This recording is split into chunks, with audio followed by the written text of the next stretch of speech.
Thank you, everyone. To continue the proceedings, I invite Professor V.R. Desai, Director of IIT Dharwad, to deliver the welcome address.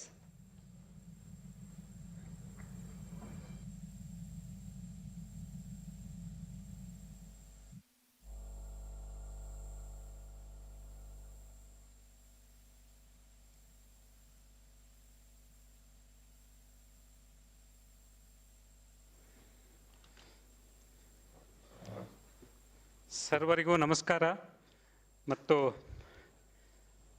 ಕ್ಷಮಾಯಾಚನೆ. ಕಾರ್ಯಕ್ರಮ ಸುಮಾರು 1:38 ವಿಳಂಬ ಆಗಿದೆ. So there is a delay of around 1 hour and maybe 38 minutes.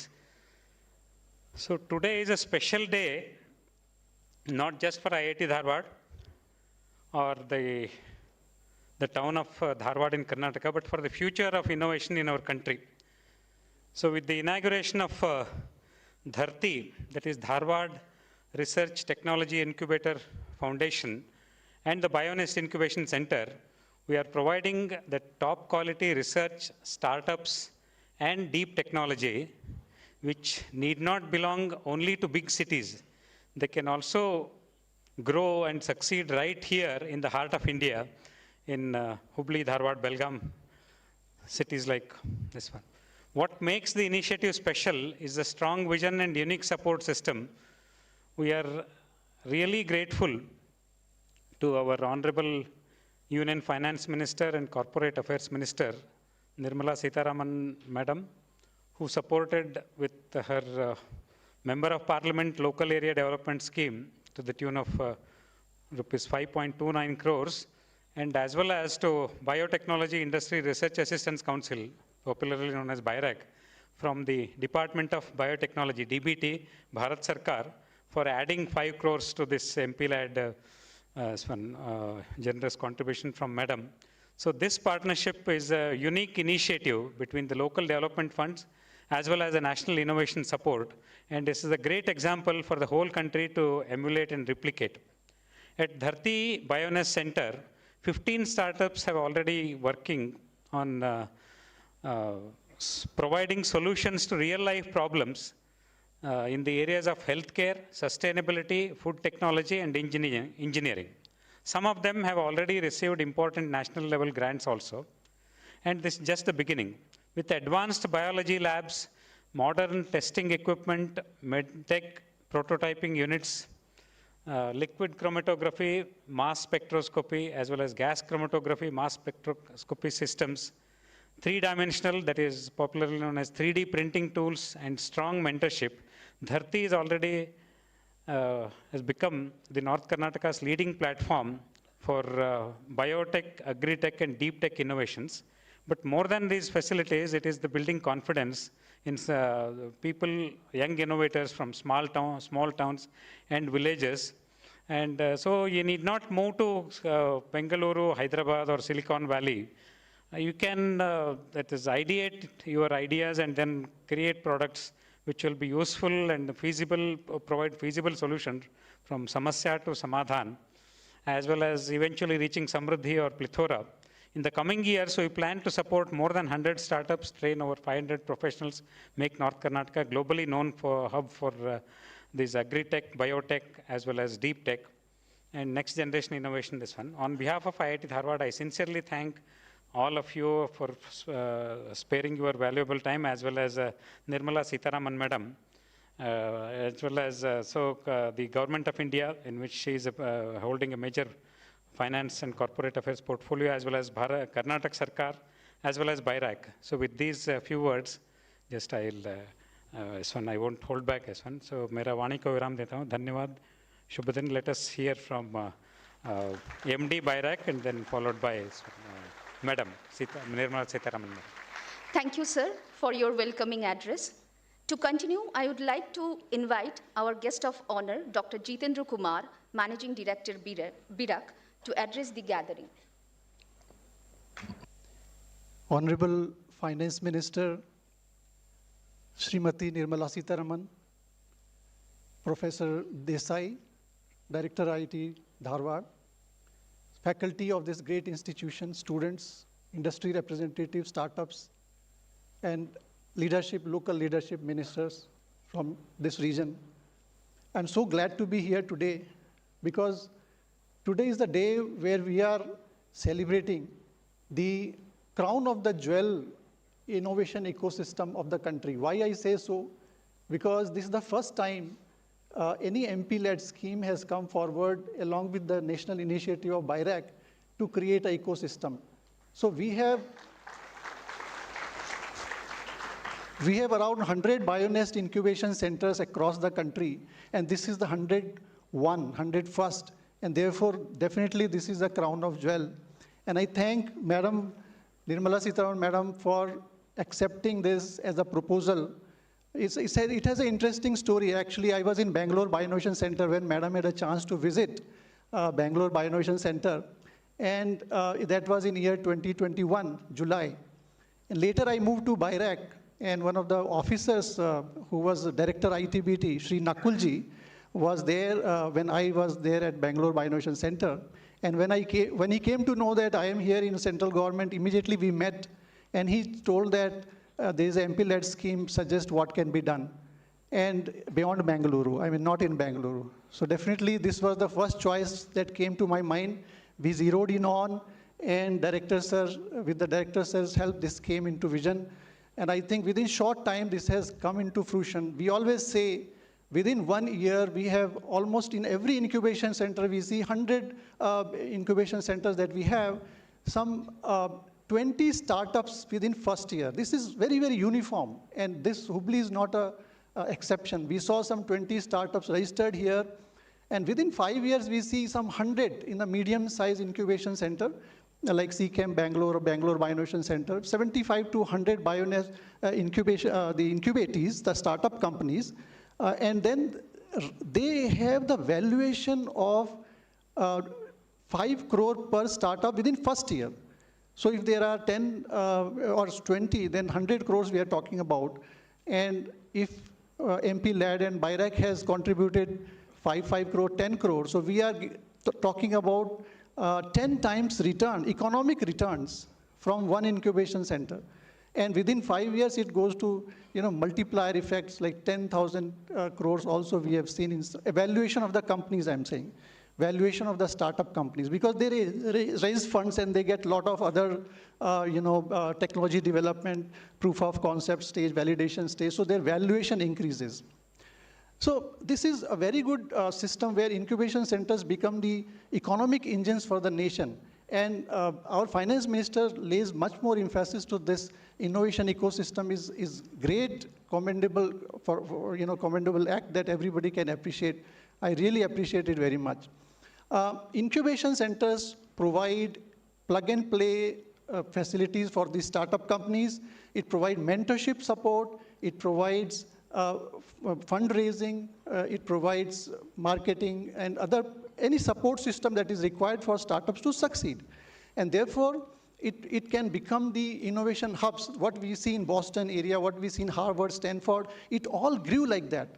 From academic institutions, scientists, entrepreneurs, and other places also who are not professors and students from that locality or that university, they came to that incubation center and they did proof of concept. They launched high-value products. We saw in 1973, this Genentech, the first biotech company from the Stanford.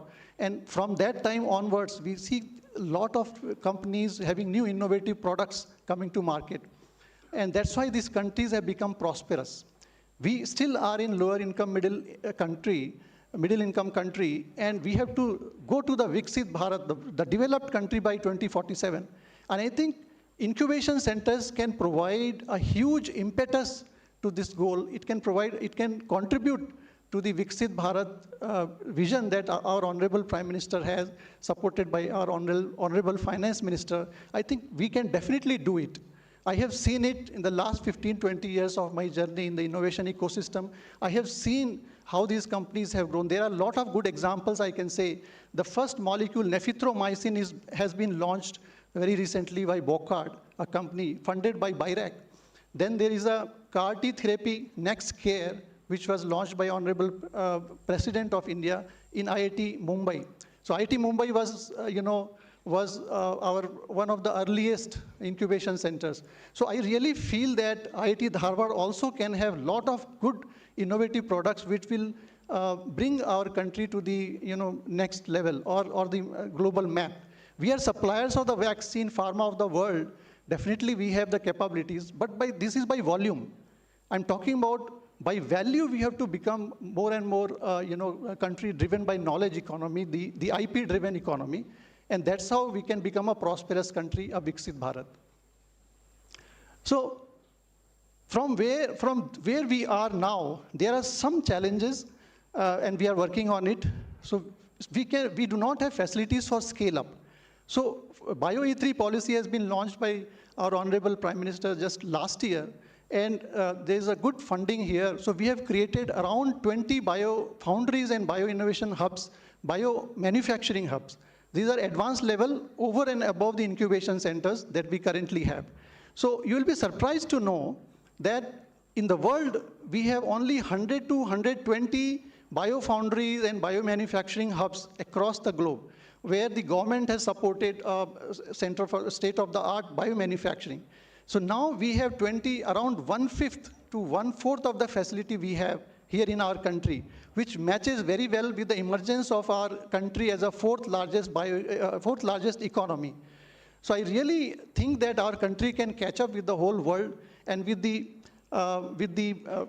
support from our Honorable Finance Minister, definitely we can make our country proud. I'll not take much time because I'm already running short of time, but I have a lot to share, and I will keep on coming here. Any help required from Bioness Center definitely can come to BIRAC, and we'll be there. Thank you so much.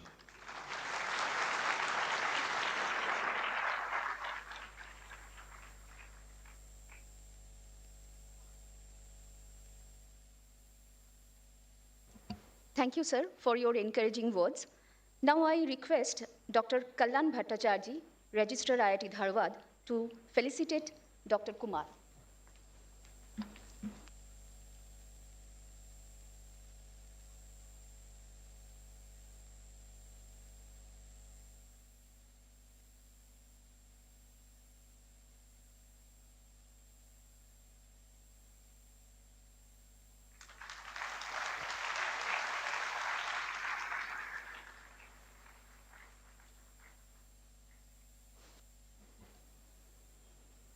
Now I kindly request Professor V.R. Desai to felicitate our chief guest, Srimati Nirmala Sitharaman.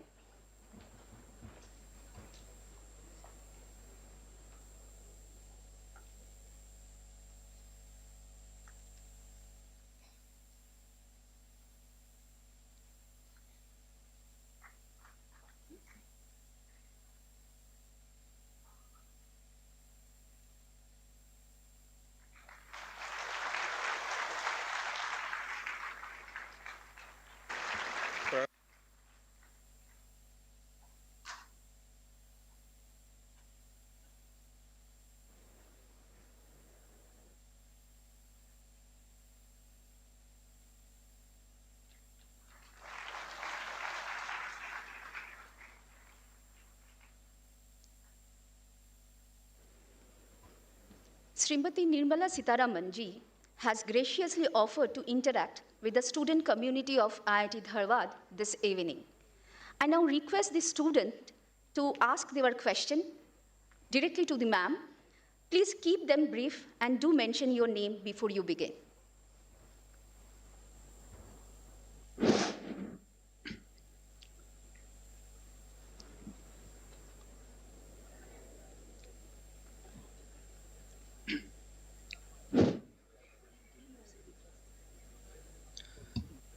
Namaste, Madam Finance Minister. My name is Yogesh Kumar. I am from Bihar, and I am MTech student in Computer Science and Engineering.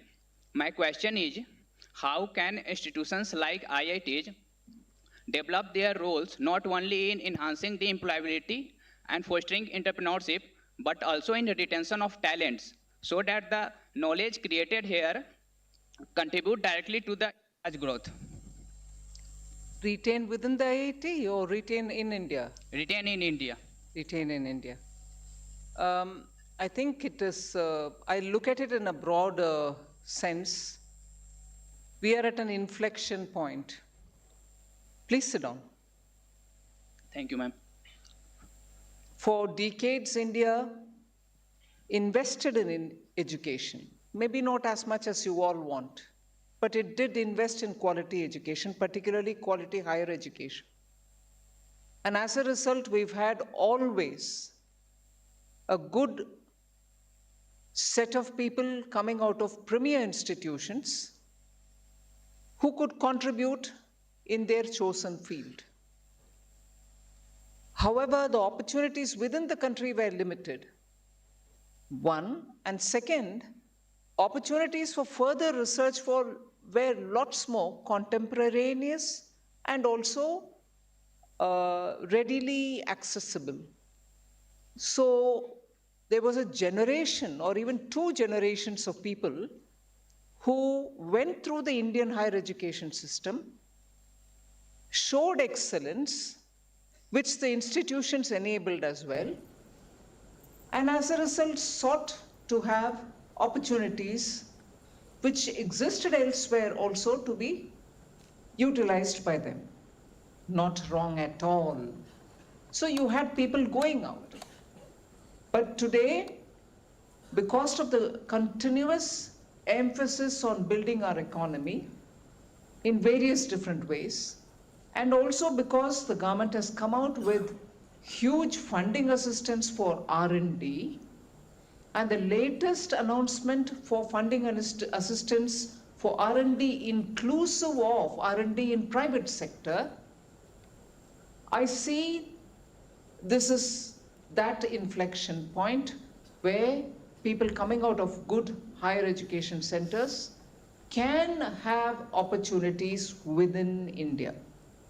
And therefore, retaining is the word that you used. The enabling environment is the one which attracts people to be wherever they want to be. Today, India is providing that enabling environment, be it for startups, be it for pure science research, or be it even for technology-driven app researches. So I think the phase for retaining, in my words, attracting that skill, that knowledge is now growing in India, and I would think therefore retention or holding back or attracting talent should now be possible for us.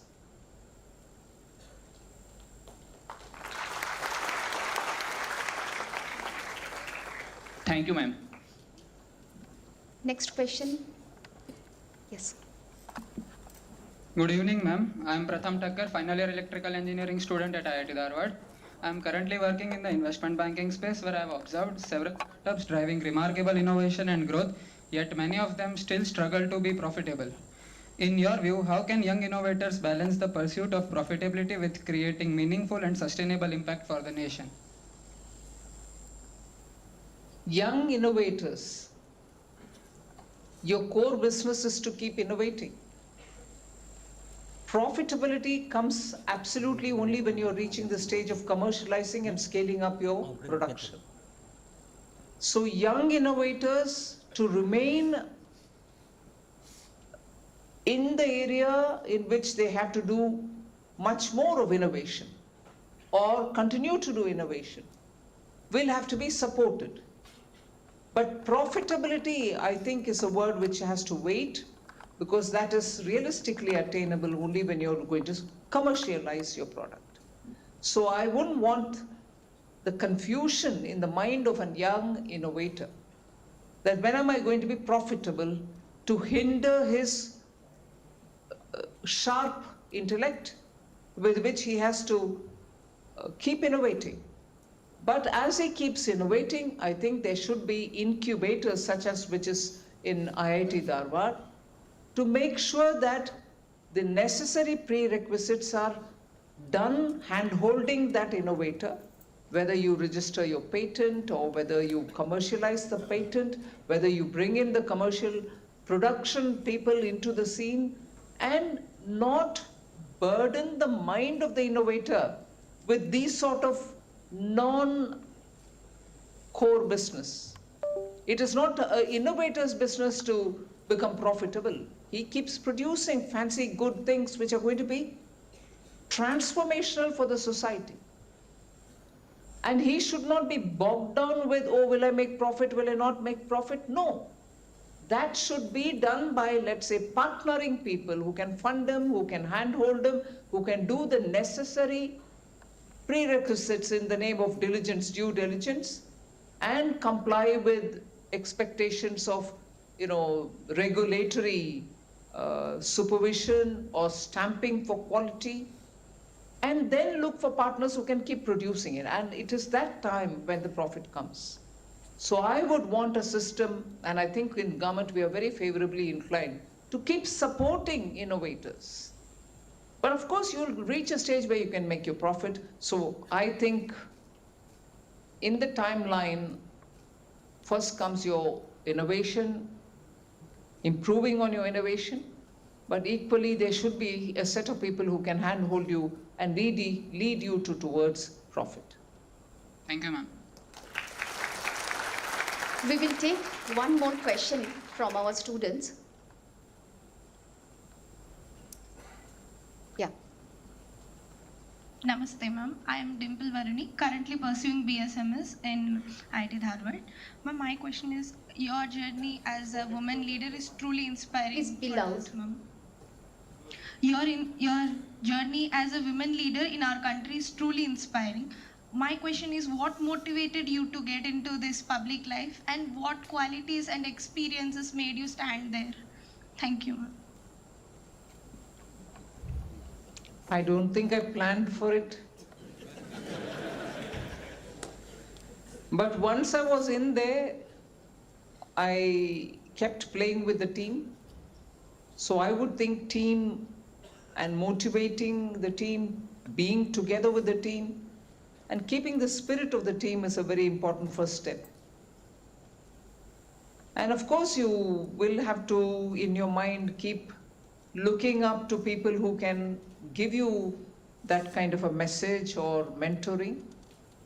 They need not be in the same walk of life. They can be anywhere. You need to be mentored to have a holistic approach with which you can be in the area in which you've chosen to be.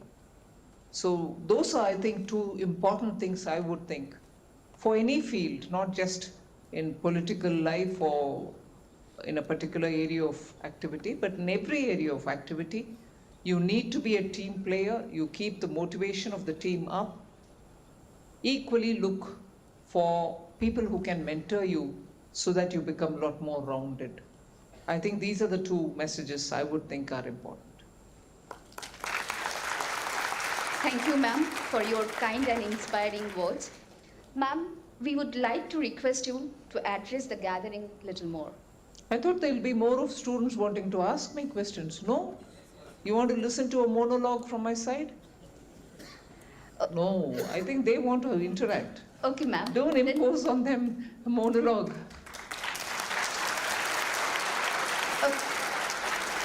Thank you, ma'am. So we will take a few more questions. Next question, please.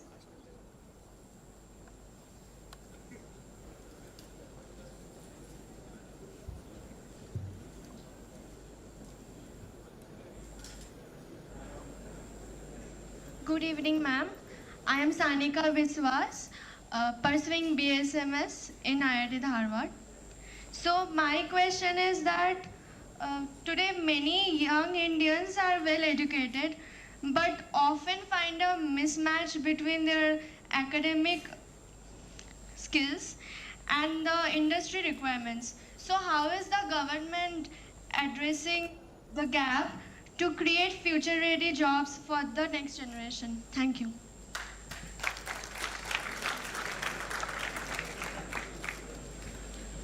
From your question, I thought you were going on the route of future-ready for employment students and not future-ready jobs. Jobs are there.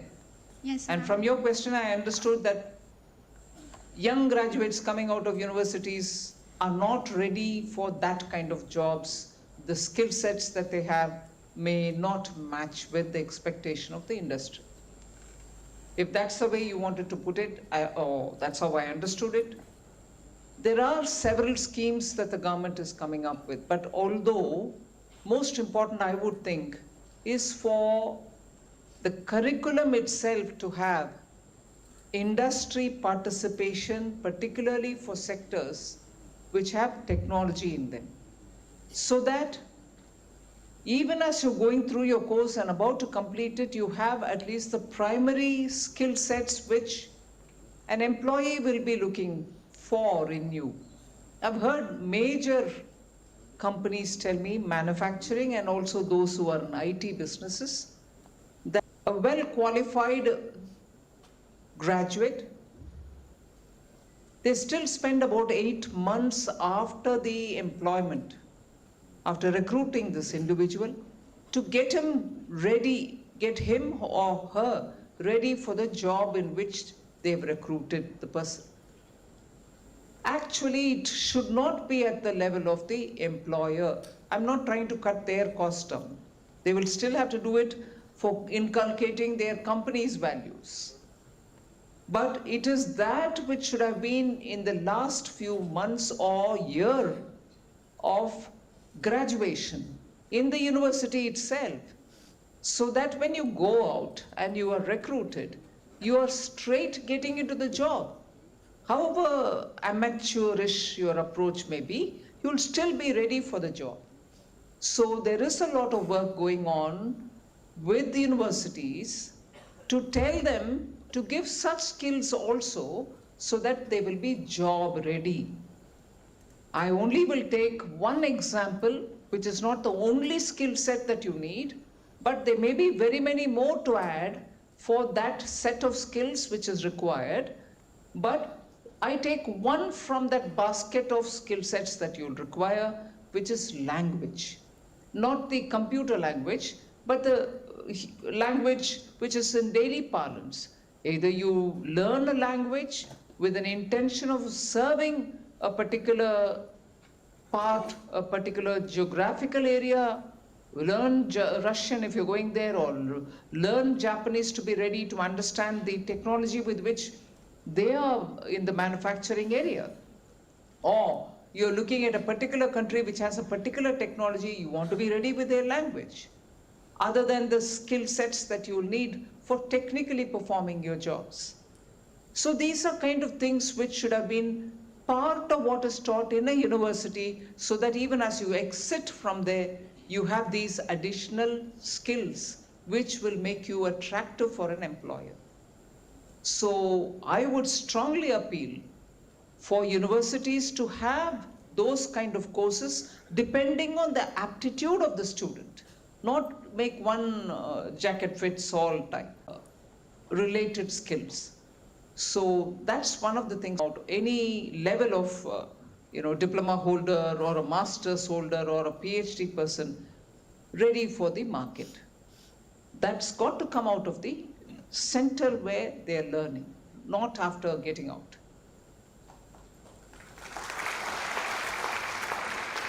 Next question. But this is not purely a challenge for within India to mop up the resources, to have a budgetary provision, and also to identify people who can come up with such innovative technologies which can help us to speed up on zero emission. It is not just within the domestic area. The challenge is a lot more from outside as well. Even as we want to be focused and move towards green in very many different ways, provide green energy, bring in technologies which can speed up on zero emission, make primary products which are core products which are important for our developmental activities, whether it is steel, whether it is cement, be made with less carbon emission. You need money to be going in there, technology to be going there, adaptation made easier for industry and so on. So there are multiple ways in which we have to address this question. But even as we are doing it very focused, there is a disarray outside. There are countries which are reverting back to coal. There are countries which are saying gas is unaffordable for us. Because at one point in time, a lot of people thought natural gas would be the transitional energy for countries to move from fossil fuel to green. But transitional gas costs are becoming unaffordable for countries. So many countries who can't afford it, but who have some coal available in their countries, are reverting back to using coal. Gasification of coal is also one of the major attempts in which a lot of money, search for appropriate technology are all happening. But the challenge outside, which are called as a disarray sort of outside, is because technology is not easily available. Although countries like India would come up with digital public infrastructure. 1 minute, I'm giving an example outside of green. Although countries like India would invest in creating a public good by creating digital infrastructure which is publicly funded so that everybody can use. There is no approach to deal with environment-related matters where public fund is creating public good so that everybody can use it. And that is why when technology is sought by people or countries, they have to be procured. It's not available for common good. And when you go to procure it, first of all, they're hardly available. They are few and far between. So to make an approach to access technology which can help in greening ourselves is also now becoming impossible because you can't access technology, or when you access it, you can't afford it. So with technology not being available, transitional gas not being available or not affordable, many countries are sort of slowing down their speed with which they wanted to approach net zero. So the challenge remains outside. And if the challenge outside is so strong, however much you're pushing with your own resources, India has funded its own green schemes while we fulfilled the Paris obligations, COP21 obligations. Now we have a higher ambitious obligation set for ourselves in Scotland. We have challenges, we have resource problems. Even despite that, we've come up with green bonds so that people can fund for green activities. We are making sure that green is also given support by government, by CSR funds. We will launch the hydrogen mission. We are looking at green energy as a government-driven program. A lot of productivity-linked incentives are also ready for them. So there is a marathon, both from the government and from the private sector, to make India move towards a sustainable green model.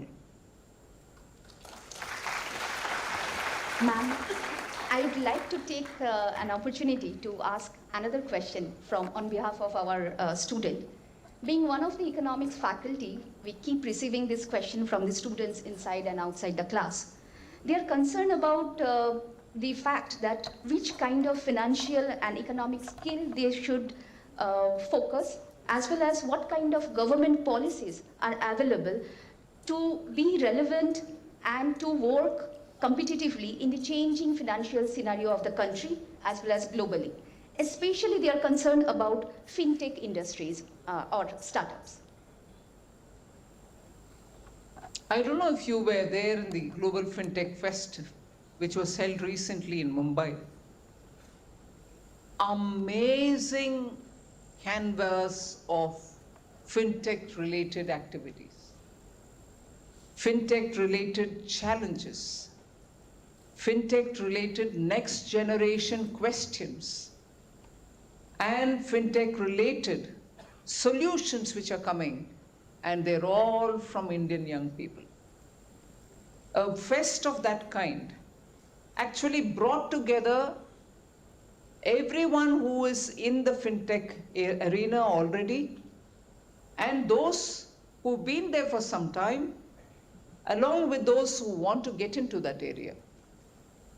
It was enamoring, the kind of issues that they discussed.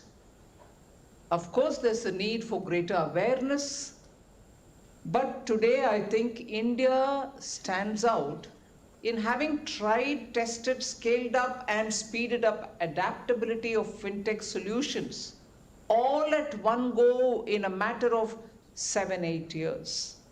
And when I say all, and I'm sure majority of you all know it, but because the spectrum is so wide, I'll just drop a few names as to where the fintech interventions happened. We couldn't have achieved financial inclusion without the Jan Dhan Yojana, which depended on the digital public infrastructure.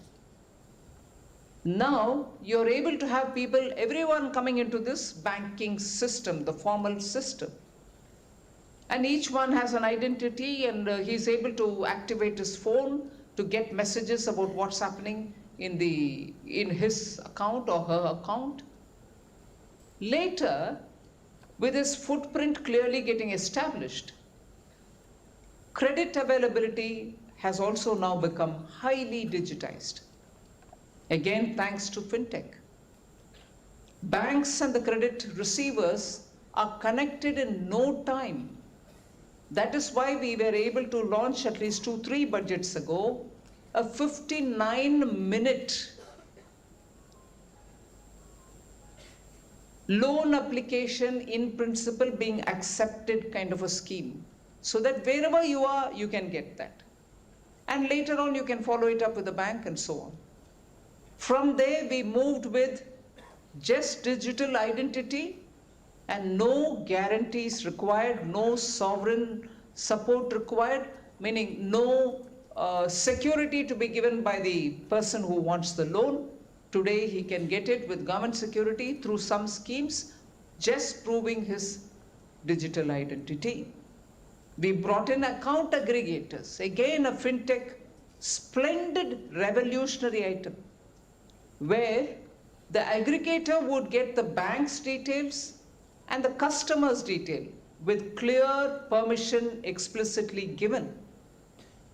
And it would do the match and mixing for seeing where this customer can receive best option from which bank. All within minutes.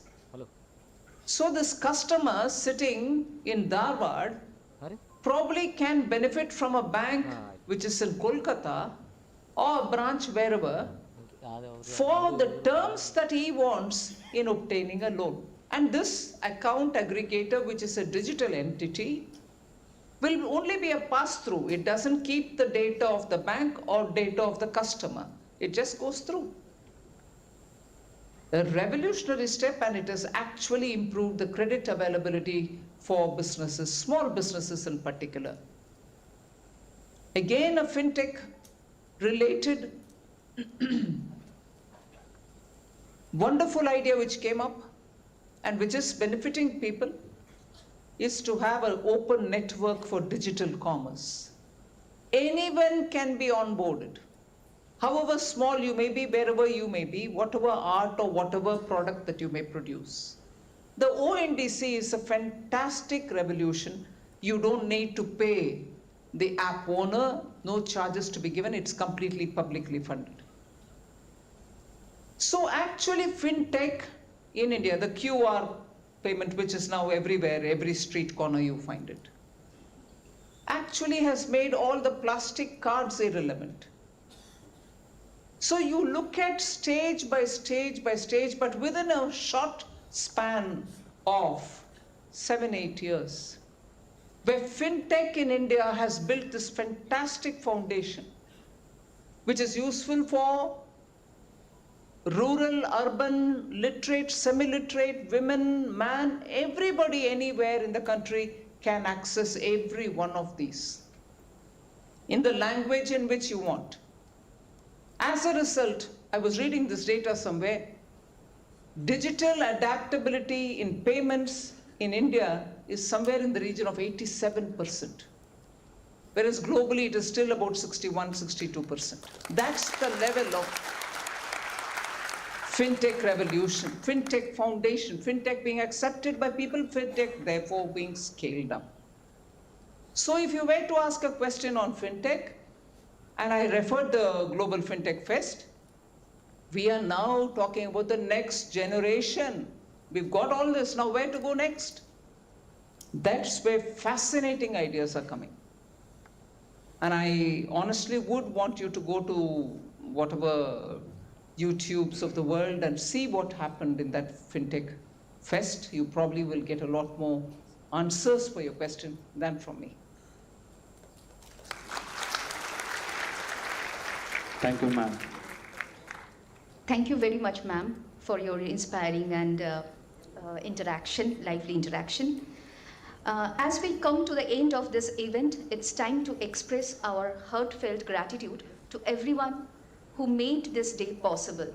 I now invite Dr. Kalyan Bhattacharjee, Registrar, IIT Dharwad, to deliver the vote of thanks.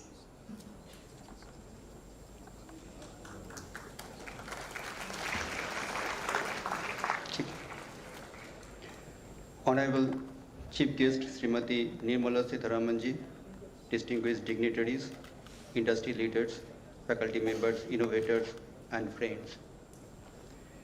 It is my privilege and honor to propose the vote of thanks on this momentous occasion, the inauguration of 30 Bionest Incubation Center at IIT Dharwad.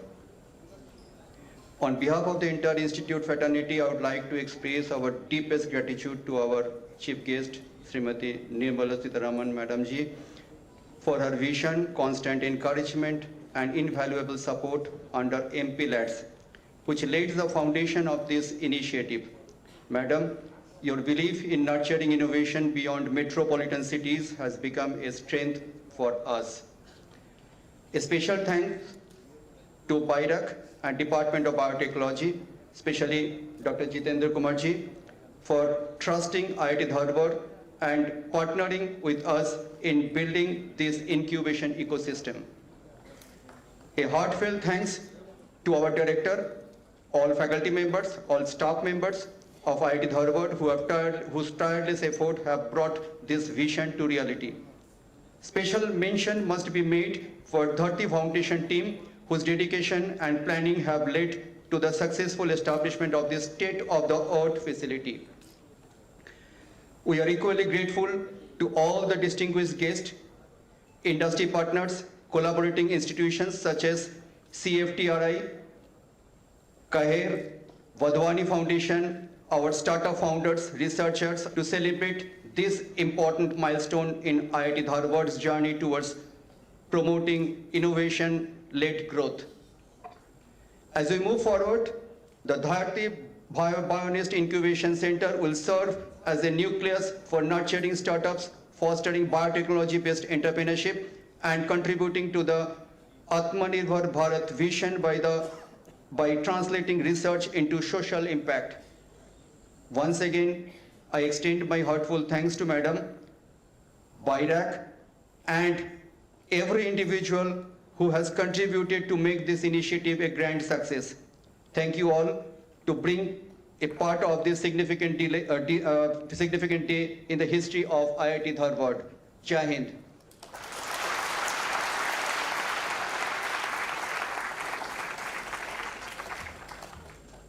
Thank you, sir. With that, we conclude today's inaugural ceremony. May we all carry forward today's enthusiasm and continue to foster innovation and excellence.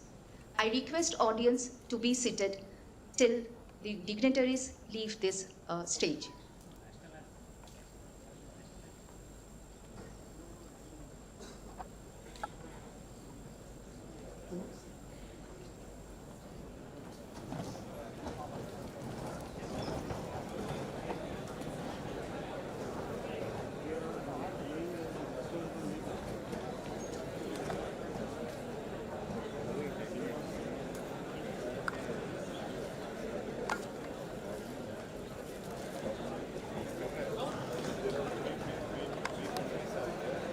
audience are requested to be seated.